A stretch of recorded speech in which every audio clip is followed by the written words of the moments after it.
Every single ear of corn grown on Earth comes wrapped in a husk that almost nobody wants.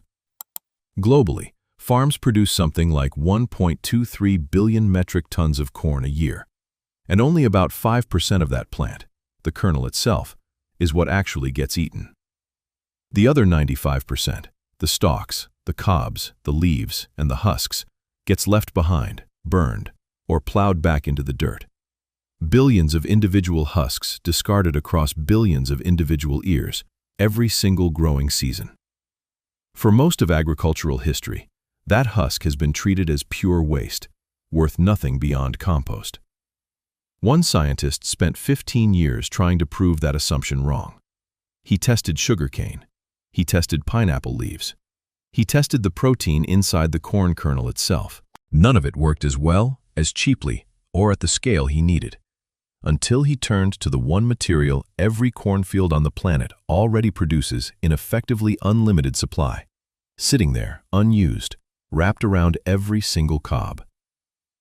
This is the story of how a piece of farm waste nobody wanted became a textile fiber soft enough to wear, and why it took a decade and a half to get there, one failed candidate at a time. Start with the raw size of what's being thrown away. The world grows roughly 1.23 billion metric tons of corn a year, a figure expected to climb to around 1.33 billion tons in the next season alone. Out of an entire corn plant, only the kernel is harvested for food or feed. Everything else, the stalks, leaf blades, cobs, and husks, is byproduct, and byproduct makes up a staggering 95% of the plant's total mass. Multiply a number that large across a crop grown on nearly every continent, and you get a global residue stream, known collectively as corn stover, that adds up to roughly 900 million tons a year. Break that residue down further, and the husk's specific share comes into focus. Of that stover total, stalks account for about 51%, leaf blades around 21%, cobs roughly 15%, and husks close to 13%. Which puts the world's husk output alone somewhere in the neighborhood of 100 to 120 million tons every year. That's not the billions of tons a bigger, vaguer claim might reach for. It's still an enormous number, one large enough that most of it currently has nowhere useful to go, and one husk-covered ear at a time, it adds up to billions of individual husks stripped, dropped, and discarded on farms around the world every single season. Put that 100 to 120 million tons next to the number that actually matters for a textile story. Global fiber production, across every material humans currently weave into clothing and fabric, cotton, polyester, wool, everything, runs at roughly 132 million tons a year. Corn husk waste alone, if all of it were somehow converted into usable fiber, sits in the same order of magnitude as the entire world's current textile industry combined. Almost none of it is being converted today. But the raw material gap between discarded farm residue and could theoretically rival the global textile industry isn't a matter of quantity. It never was. It's a matter of whether anyone could actually turn that husk into fiber worth spinning. Underneath that tonnage is a structural fact about corn husk itself that made it a candidate for something more than compost in the first place. The husk is thin, somewhere between 0.1 and 1 millimeter, and made up of roughly 46% cellulose, arranged in an inherent two-dimensional structure of oriented lignocellulose nanofibers. That's the plain English version of, this material is already built something like a fabric before anyone touches it. Most agricultural waste doesn't have that kind of built-in fiber architecture. Corn husk does, and that fact sat there, true and available, for as long as humans have grown corn, waiting for someone to actually test it seriously. That structural head start also explains why husk specifically, rather than the stalk or the cob sitting right next to it in the same discarded pile, became the fiber researchers eventually focused on. Stalks are woodier and higher in lignin, a stiffer structural compound that has to be stripped away before the underlying cellulose becomes usable, adding cost and complexity at every stage. Cobs are dense and largely used already, mainly for animal bedding, fuel pellets, or industrial abrasives, leaving less economic incentive to redirect them toward fiber research. The husk sat in a kind of sweet spot, fibrous enough to be worth pursuing, and not already spoken for by some other established use. Testing it seriously turns out to be a lot harder than noticing the cellulose content on a spec sheet. For decades, corn husk sat in the same category as most crop residue. Technically fibrous, but not obviously usable, because turning a raw plant husk into something soft enough and strong enough to spin into yarn is its own separate, unsolved problem. Sugarcane bagasse gets tested for the same reason and runs into its own version of the same wall. Pineapple leaf fiber has been explored for decades and still hasn't scaled much past niche, artisanal production. The barrier isn't finding cellulose in agricultural waste. Cellulose is everywhere in plant matter. The barrier is extracting fiber long enough, clean enough, and consistent enough that a spinning machine can actually turn it into usable thread, instead of a tangle of unusable fragments. It's a bit like standing next to an ocean and dying of thirst. The raw material every one of these researchers needed was never scarce. What was scarce was a reliable, repeatable way to turn abundant, low-value plant waste into a long enough, clean enough, strong enough thread. The exact gap between technically contains fiber and can be spun into something wearable that separates a research curiosity from an actual textile material. Corn husk's specific version of that wall showed up almost immediately once someone tried.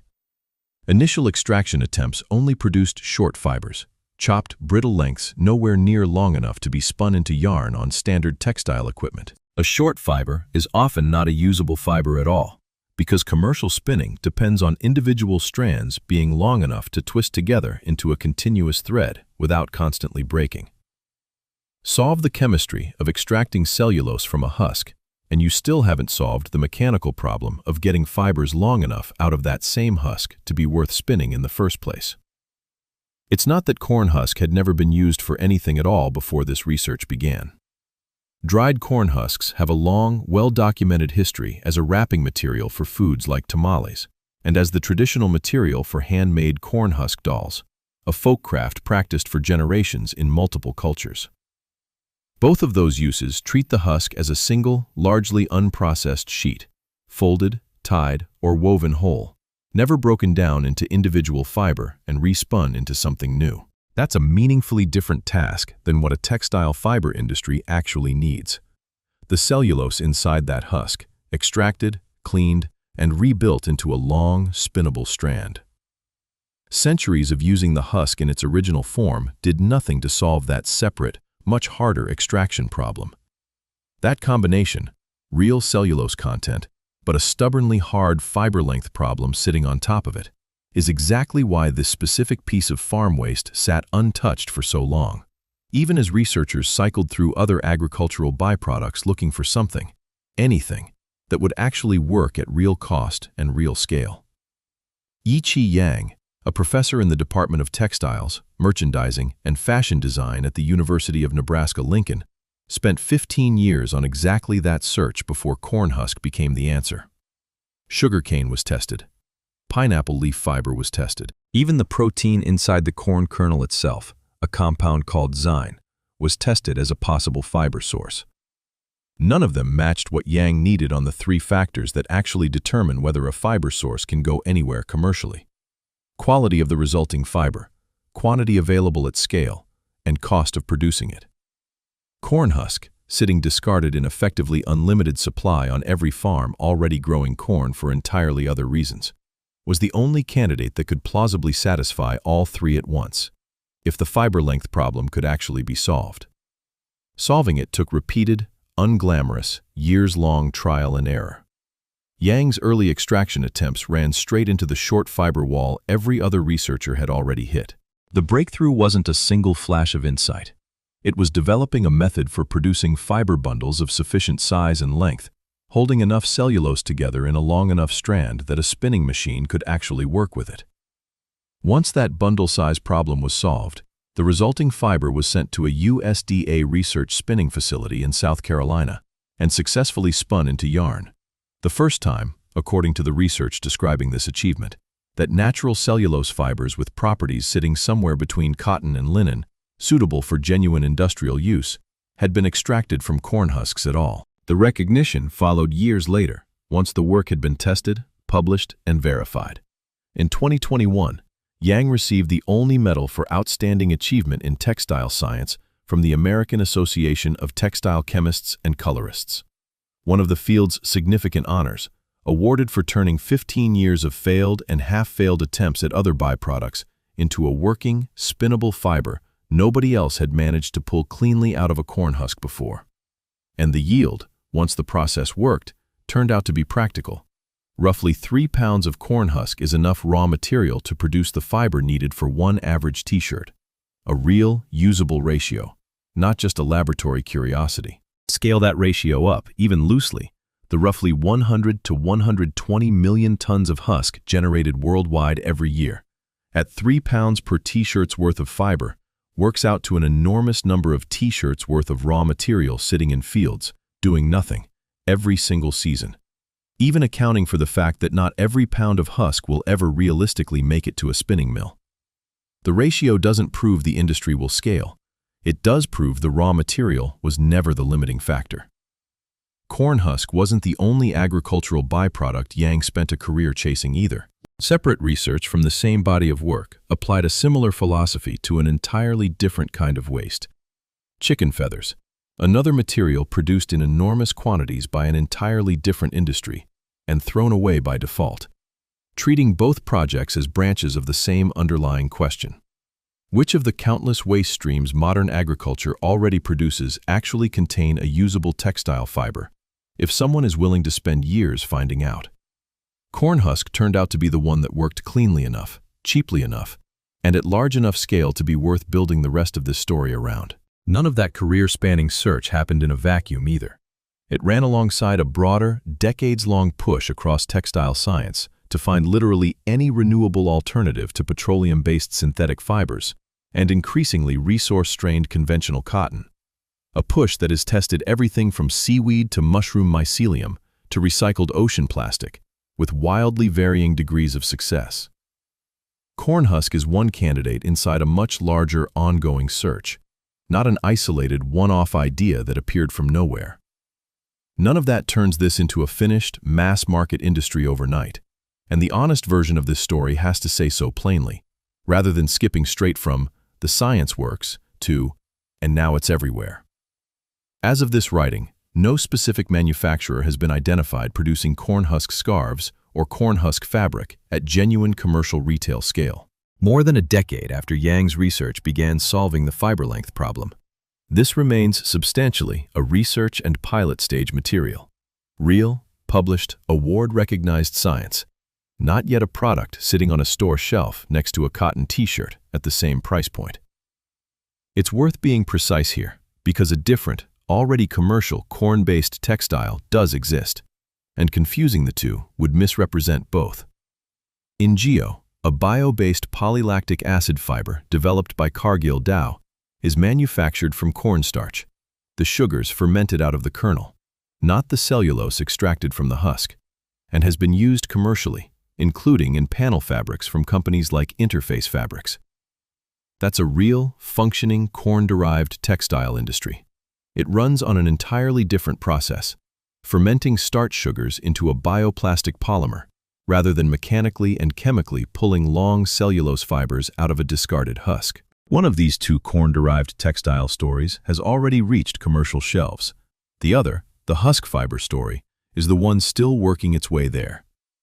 That gap between real science, genuinely achieved, and mass-market product, not yet achieved, is itself the honest shape of this story. 15 years to solve a fiber length problem is a long time by any measure, and solving the science doesn't automatically solve the separate, harder problem of building an entire supply chain, spinning infrastructure, and market demand around a brand new fiber source. That gap is still open. It's the reason this remains a story about a real discovery with real potential, rather than a finished industrial success story with a factory tour at the end of it. Part of that remaining gap is pure logistics, and it's worth naming honestly rather than skipping past. A husk sitting on a farm 1,000 kilometers from the nearest textile mill is a transportation and collection problem first, before it's ever a fiber source. Corn is harvested across enormous, widely distributed farmland, and gathering husks specifically, separate from the stalks and cobs also littering the same field, adds a cost and a logistical step that a mature fiber supply chain, built over more than a century around cotton and synthetic fibers, simply doesn't have to solve.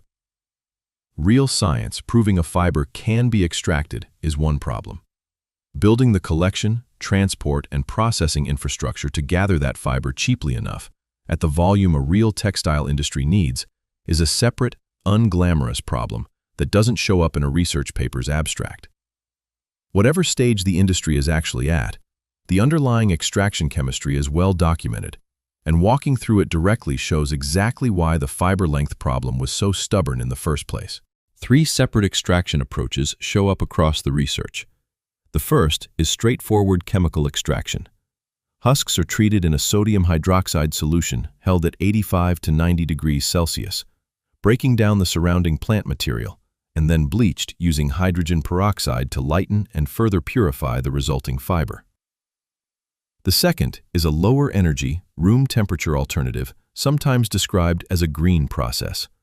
Alkali retting to loosen the fiber bundles, followed by pressing and cutting, followed by twisting the fibers together at room temperature, avoiding the high-heat chemical bath entirely. The third is the slowest and lowest tech of the 3.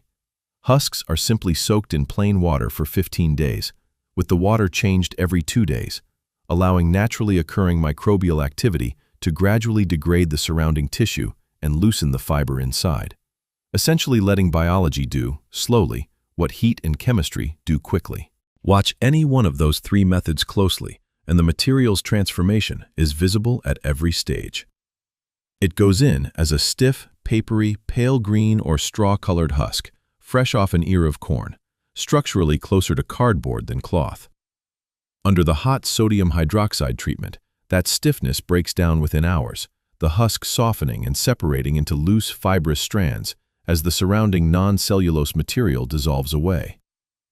The hydrogen peroxide bleaching step that follows lightens the resulting fiber from a dull tan toward a cleaner, near-white shade closer to raw cotton.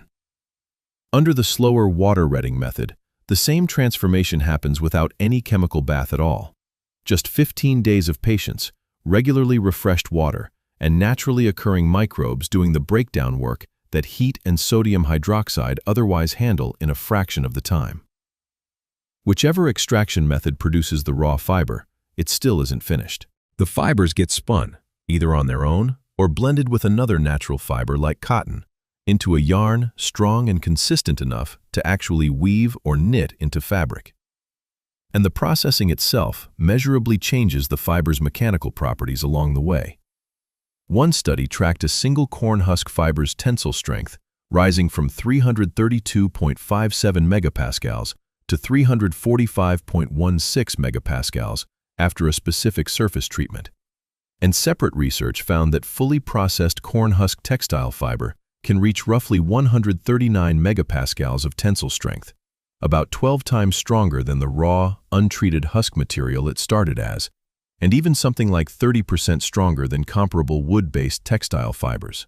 The exact numbers vary across different studies and different processing methods, which is itself worth stating honestly, rather than picking one figure and presenting it as the single settled truth. But the underlying pattern holds across all of them. Raw husk material is measurably weak and inconsistent, and processing transforms it, stage by stage, into something meaningfully stronger and more useful. That kind of variability isn't a flaw specific to corn husk fiber. Almost any natural fiber pulled from plant matter, rather than manufactured synthetically to a fixed specification, shows the same batch-to-batch spread, depending on which part of the plant it came from, how it was grown, and exactly how it was processed afterward. Cotton, wool, and linen all carry their own version of the same variability. Corn husk fiber simply hasn't had the century of standardized industrial processing that smoothed those same inconsistencies out of the fibers people already consider normal and reliable. The finished fiber's general properties, once fully processed, read like a reasonable case for taking it seriously as a textile material. Moderate strength, real toughness, high elongation, decent durability, genuine pliability and softness, and notably high moisture retention. It can be woven, knitted, or even worked into denim. And unlike a synthetic fiber built to last indefinitely, it breaks back down naturally in roughly 30 days once its useful life as fabric is over. A fiber that starts as farm waste and eventually returns to being exactly that again. Hold a finished sample against a piece of raw, untreated husk from the same batch, and almost nothing looks the same. The raw husk is stiff, dull, and papery, closer in feel to a dried leaf than to any fabric. The finished, spun fiber is soft, pliable, and pale, closer in hand feel to a coarse linen than to the plant it came from just days earlier. Every one of those changes happened through nothing more exotic than heat, a mild alkali, a bleaching agent, and time. The same basic chemistry available to any textile lab willing to spend the years working out the exact right combination. Corn husk fiber isn't the only place this story could go, and looking at the wider corn waste economy around it puts the husk fiber project in useful context. Separately from Yang's fiber work, engineers have retrofitted a farm waste recovery attachment onto existing commercial combine harvesters, letting farmers collect kernels, cobs, and husks together in a single pass across the field, rather than harvesting grain and leaving the rest behind as before. That single mechanical change does two things at once. It saves farmers time and fuel they'd otherwise spend on a second pass, and it turns what used to be pure discarded residue into a potential second revenue stream, assuming a buyer exists on the other end for husks, cobs, or stalks. That kind of unglamorous equipment change matters more than it sounds like it should, because a fiber industry that depends on farmers taking on extra, uncompensated labor to gather husks separately from everything else in the field is an industry that will struggle to scale, no matter how good the underlying fiber science is. Solving the collection problem at the harvester itself, rather than asking for a separate manual step afterward, is exactly the kind of quiet infrastructure work that tends to determine whether an otherwise good material ever reaches real volume. And a buyer, in one specific corn-derived case, already does exist. In Geo, the bio-based PLA fiber built from fermented cornstarch sugars rather than husk cellulose represents a different bet on the same underlying plant, one that reached commercial use well before the husk fiber research did.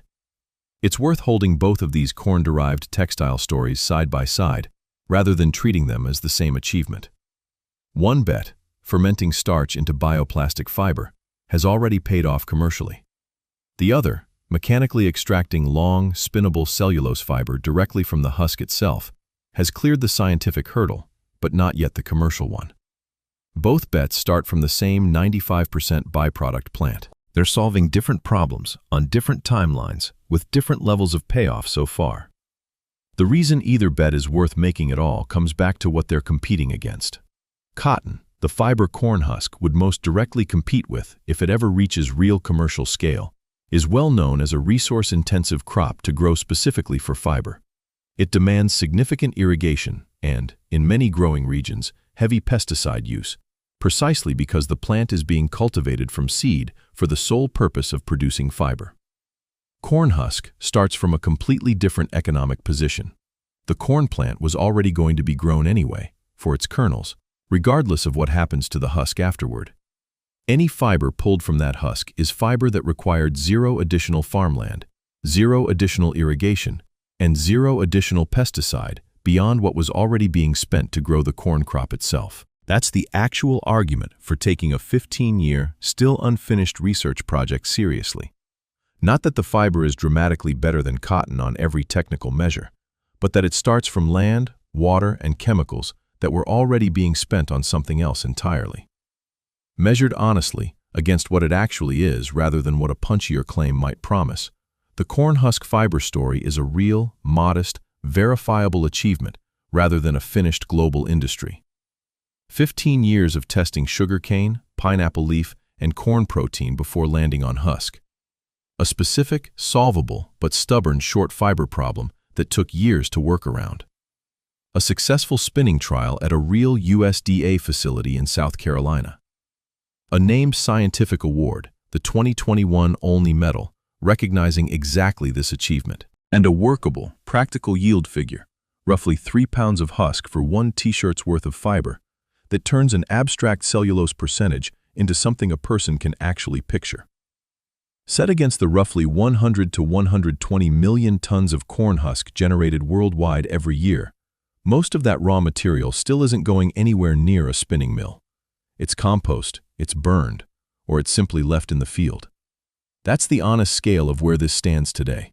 A real, working scientific process, proven at a real spinning facility, recognized with a real industry award, sitting next to an enormous, still largely untapped supply of raw material that the process could, in principle, eventually draw from. If the harder, slower work of building an actual supply chain and market around it ever catches up to the science that already exists. Compare that to where cotton itself once stood, centuries before mechanized ginning and industrial-scale spinning turned it into the default fiber sitting in most people's closets today. A useful reminder that the gap between a real, working extraction process exists, and this fiber is on every store shelf, has closed before, for other materials, on timelines measured in decades, not years. Corn husk fiber isn't there yet. The specific, hardest scientific problem, getting a spinnable fiber out of the husk at all, is the part that's already been solved. There's something worth sitting with in how long this took. Nobody solved the corn husk problem in a single breakthrough year. It took 15 years of testing other, failed candidates first. Sugarcane, pineapple leaf, corn protein, before even arriving at the raw material that eventually worked, and then more years still to solve the specific mechanical problem of getting a fiber long enough to spin. Most stories about turning waste into value skip straight to the finished product. This one is a reminder that, more often, the real work is a decade and a half of testing things that don't quite work, on a material everyone already had lying around the whole time.